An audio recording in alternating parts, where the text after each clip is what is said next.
The saw this entire company was built on is still listed in DeWalt's own service catalog today. You can find it in 10 seconds. Look the model up and where the exploded diagram should be. The listing answers with 3 words. Diagram not available. No parts to order. Not a single one. 4 of DeWalt's radial arm saws, checked one at a time, and everyone answers back the same way. The founding product of a company that built its whole name on that saw, and it will no longer sell you a screw to keep it running. That is where this starts, but it is not the whole of it. There is a DeWalt drill whose trigger switch costs more than the drill. There is a flagship hammer drill whose diagram numbers 53 pieces, 25 of which the company draws for you and will not let you buy. And there is a word, one word, that the chief executive chose in a letter to his shareholders that tells you how this company thinks about the yellow tool in your hand. None of this is a leak. None of it is hidden. Every number you are about to hear sits in the open, on DeWalt's own website, in its filings with the government, on a repair technician's public channel. I only wrote them down next to each other. This is a story about DeWalt. It is not the story you are expecting because it is not about the tools going bad. The tools are good. This is about what it now costs you to keep one alive, and why the tradesmen who swore by that yellow are, one truck at a time and without much noise, buying something else. Here's the shape of it, in a single line. A current DeWalt cordless tool is good, and it is priced and built to be thrown out, and DeWalt's own parts catalog is where you can prove it. That is not the same claim as the tools got worse.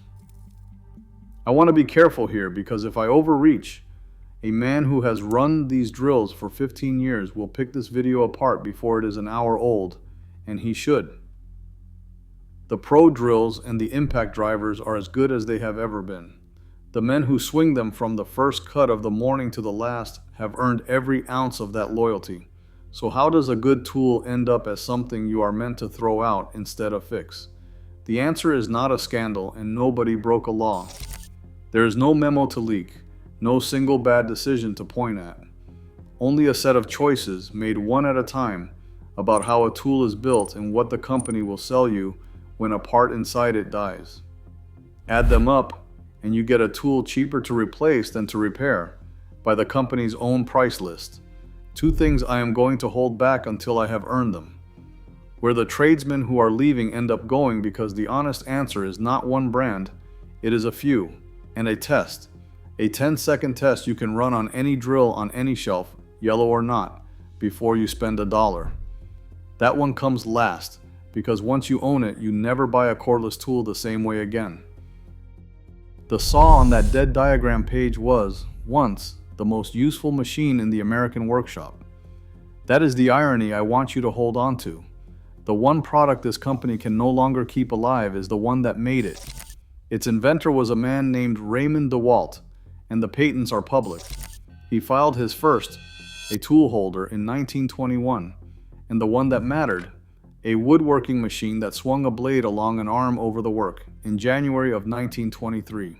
Both were granted the same day, in the spring of 1925, one number apart. On the face of those 2 patents, he is not in Pennsylvania, where the retellings like to place him. He is in Bridgeton, New Jersey. A later patent, once the company had taken its shape, names his partners in full, Isaac Lichty Rutt and Clarence Paul Gardner. For decades, that saw and the tools around it earned a name you can still hear when a man says the word DeWalt, like it means something. But here's the part the nostalgia leaves out. The yellow DeWalt the trades are loyal to is not one long unbroken line running back to Raymond DeWalt's saw. It is a relaunch. In January of 1992, Black & Decker, which owned the name by then, put the revered, half-dormant DeWalt name on 33 power tools painted yellow and aimed it at the working professional. The Baltimore Sun covered it at the time. Black & Decker's own survey, the Sun reported, found that 70% of tradesmen knew the DeWalt name and 90% thought well of it. One executive told the paper the name was, in his words, almost mystical. By the record in the company, histories that track the trade, the line went from under $30 million in its first year to over $600 million by 1997. So the yellow is younger than the loyalty, and you can still hold the height of it in your hand.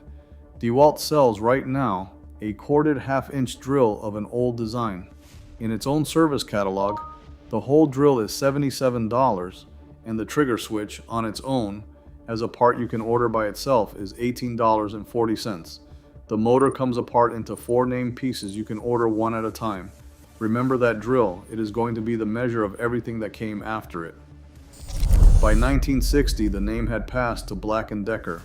Its own published history skips almost the whole ownership story, its founding city and its owners both, but that is not the thing I want to dwell on. What matters is now. In 2010, Stanley and Black & Decker merged, a deal worth around $4.5 billion when it was announced, and the yellow has belonged to Stanley Black & Decker ever since. It is a public corporation, and it answers to its shareholders every 90 days. Pay attention to one word it uses with those shareholders, because it explains the rest. In its most recent annual report, on a cover that reads, "Operating with Discipline," the chief executive writes that the company's brands, DeWalt among them, carry weight, and his verb, connote value, not deliver value, connote it, a badge that signifies worth, and the company behind that badge is smaller than it was, about 27,800 fewer people than 4 years ago, though much of that is whole divisions sold off, a security business of about 8,000 people, an infrastructure business, an aerospace business, not the factory floor. Which brings us to the prices. The same company raised them across its United States Tools division through last year, by its own account in the high single digits, on the grounds of tariffs. In February of 2026, the Supreme Court struck those tariffs down. The company is collecting refunds on them now, and its gross margin has climbed back toward 33% from 27% a year before. No price cut has been announced. I cannot tell you what the company means to do about that, and I will not guess. I will stay inside what I can prove. The prices went up on tariffs that no longer exist, and nobody has said they are coming back down.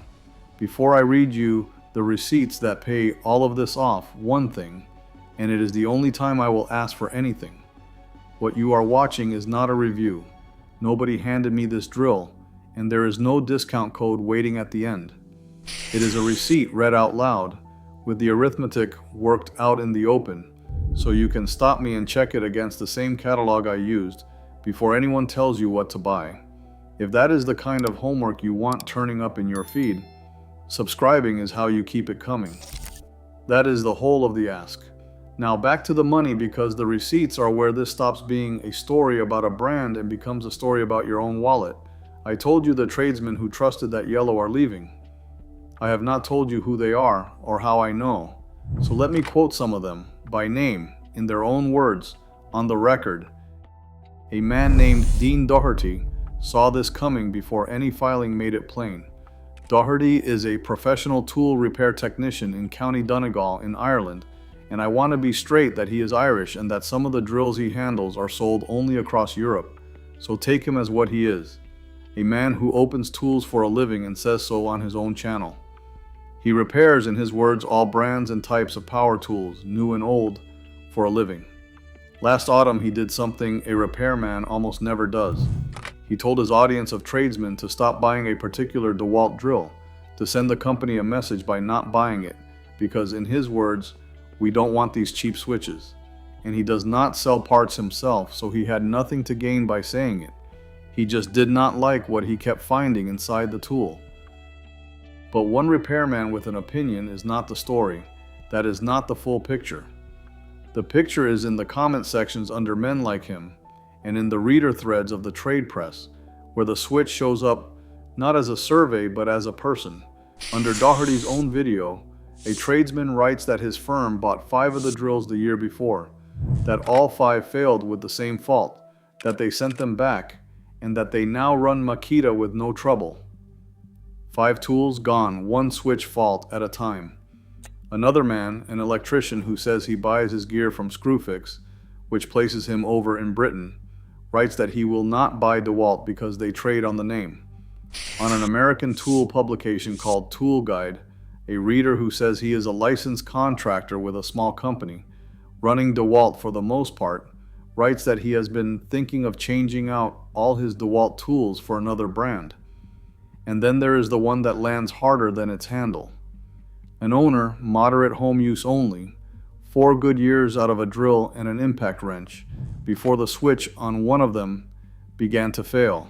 He looks into fixing it, and he finds what this whole video is about. Only he finds it from the wrong side of the counter with no parts catalog in front of him. In his words, once again, switch cannot be replaced by itself. And then, I will never buy DeWalt again. He had no idea he was describing a company's price list. He was describing his afternoon. Now here is why the word for all of this is quiet and not loud. For every man who leaves, there is one who wants to and cannot. In that same publication, another reader put it in plain words. Too late in the game to switch brands, he wrote. I've got too much invested in DeWalt to switch up now. He is not staying because the tool won him over. He is staying because he owns a shelf of DeWalt batteries, and every one of them is a chain. That is the honest shape of it. The tradesmen are not walking out in a body. They are leaving quietly, one truck at a time, because leaving is expensive, and it is expensive by design. Nobody storms out. They just stop buying the next one, and they tell one man in a comment section why. So let me read you the price list, because everything up to now has been people, and people can be argued with. Numbers on a company's own website are harder to argue with. First, the concession, and I mean it because without it, the rest is just noise. DeWalt keeps an open parts catalog. It is called ServiceNet. You do not need an account to see it. It publishes full exploded diagrams of its current tools for free, and it sells the parts to anyone in real quantities. The day I looked, one of the motor assemblies we are about to talk about showed 574 units in stock. This is not a company hiding its parts. It is a company laying them out in broad daylight. That openness is the only reason any of the next numbers can be checked at all, and plenty of DeWalt's rivals do far less. Hold on to that, because it is what makes the finding land instead of sneer. Now the tool. There is a DeWalt 20-volt cordless drill, a good one, in that same catalog for $86. A dead trigger switch is the most ordinary repair there is, so you set out to fix it, and you find that the switch does not exist as a thing you can buy. It is not on the diagram as its own part. The smallest piece DeWalt will sell you that contains that switch is a sealed motor and switch assembly, and on DeWalt's own price list, that assembly is $100.07. That is not a typo. The tool is $86. That part, the one thing that will fix it, is $100.07. The repair costs $14.07 more than the whole drill. And if that were the only place it happened, DeWalt might live it down as one bad diagram. But turn to an outside repair parts retailer, one with no connection to DeWalt, and the same sealed assembly, the same part number, is $140.19. Two unrelated sellers, one part, and no switch you can buy without it. The real repair number is worse than DeWalt's own, not better. And before anybody says that drill is last year's model, run the same check on the one that replaced it, the current XR drill in that same catalog. That tool is $96.99. Its sealed motor and switch assembly is $86.32, close to 9/10 of the price of a brand new drill. To put the switch back in the one you already own, and the drill that replaced it on the shelf is put together the exact same way. So the $86 drill was no fluke of a dying model. Then set the tools side by side, oldest to newest, in that one catalog, and follow what happens to the switch. On the old corded drill, the one from the height, the switch is $18.40 on its own in a cart. On this current cordless drill, the switch is gone, folded into a $100 motor. And on the current flagship hammer drill, the top of the line, the diagram draws 53 separate parts, and 25 of them have no price and cannot be ordered at all. Among those 25, sitting right there on the drawing with a name and a number, is the switch and lead assembly. DeWalt's own help text explains the wall, and it is careful to hedge. When a part shows in the exploded view but not in the parts list, that, in its words, usually indicates that the item has either been discontinued or it has an accessory listing. They draw you the part, they number the part, and they will not sell it to you. Now the objection a careful man makes, because it is the fair one. This is a brushless motor. Maybe the switch cannot be sold on its own because of how a brushless tool is built. What comes next is the part that answers that for good. Makita builds a brushless drill in the same class, the same technology, the same years. Makita publishes its parts breakdown too. And on Makita's brushless drill, the controller, the motor, and the switch are three separate numbered orderable parts. The switch is not fused to anything, so it is not the physics. Brushless does not force the fusion. The fusion is a choice DeWalt made about what it will sell you, and one of its own rivals proves it on the very same kind of tool. So where do you go if what you want is a tool you are allowed to keep? This is the answer I held back, and it is not one brand, it is a few, and the thing to rank them on is the plainest question there is. Will the maker sell you the switch? Start with Bosch, because Bosch is the sharpest contrast on the shelf. In Bosch's own parts catalog, for its brushless drill in the same class, the switch is right there, listed as a part, priced at $5.80, in stock. Those are Bosch's own suggested prices, to be fair to the comparison, and it is not only the switch. On that same drill, Bosch will sell you the motor set for $20.61, and the electronics module for $35.85, each as its own part. Add the three of them together, motor and electronics and switch, and you have spent $62.26. That is $37.81 less than DeWalt's one sealed assembly, the one that does not come apart. Bosch sells you the tool in pieces you can afford. DeWalt sells you the tool in one piece you cannot. Then Makita, the one I already used to prove the point. Makita will sell you that switch too for $36.60. Dearer than the Bosch, but it exists on its own, on the shelf, and Makita HPT with one honest wrinkle you deserve to hear. Makita HPT will sell you the switch for about $16, but through an outside retailer it points you to, not off its own counter, and on special order rather than in stock. That is a real mark against it next to Bosch, and I am not going to hide it to make the list tidier. Here's the wrinkle that keeps me honest the other way though. Makita HPT went the opposite direction over the years. Its older drill had no separate switch at all, and its newer one does. So this is not some tide of decline that DeWalt alone got caught in. It is a set of specific choices, tool by tool, and on the specific DeWalt tools in front of us, the choice went one way. Now I am going to be as fair to DeWalt as the receipts make me, because a hatchet job helps nobody, least of all you. That open parts catalog is a real virtue, and I said so, and I will say it again. Plenty of brands give you far less.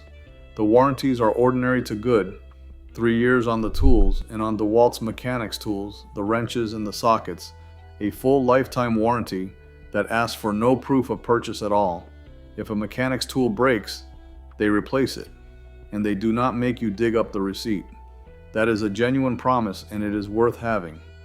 And the tools themselves win people for a reason.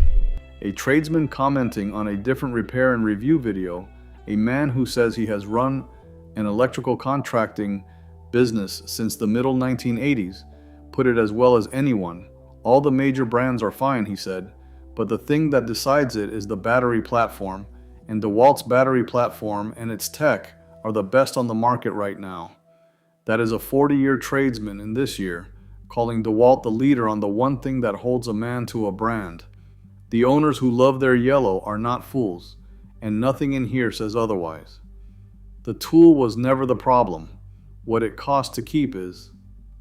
So here is the test I promised you, and it costs nothing, and it takes about 10 seconds, and it works on any cordless tool on any shelf in any color. Before you buy it, check the maker's parts listing for that exact model. Find the trigger switch on the drawing, and price it. If the switch is a part you can buy on its own for a few dollars, then you are looking at a tool the maker expects you to keep and to fix. If the switch does not exist as its own part, if the smallest thing that contains it is a sealed motor that costs as much as the tool or more, then you are not buying a tool at all. You are renting one, and the lease is up the day the switch dies. 3 steps: diagram, switch, price. Do it in the aisle before the money leaves your hand. Run that test on the yellow XR drill this all started with, the one DeWalt sold right up until it pulled it from the shelves, and against DeWalt's own listed prices it fails by $14.07.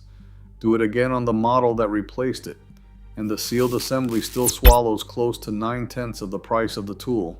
Run it on the Bosch, and the switch is $5.80 in stock. That is this whole video reduced to a thing you can do standing up in the store, and run it if you like on the saw this company was built on.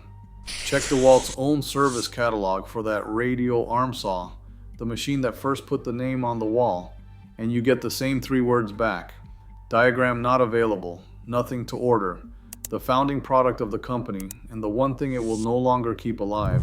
That is not a tool that wore out. Somebody drew that line. A tool is only yours for as long as its maker will sell you the parts to keep it breathing, and the yellow you trusted has already decided how long that is going to be.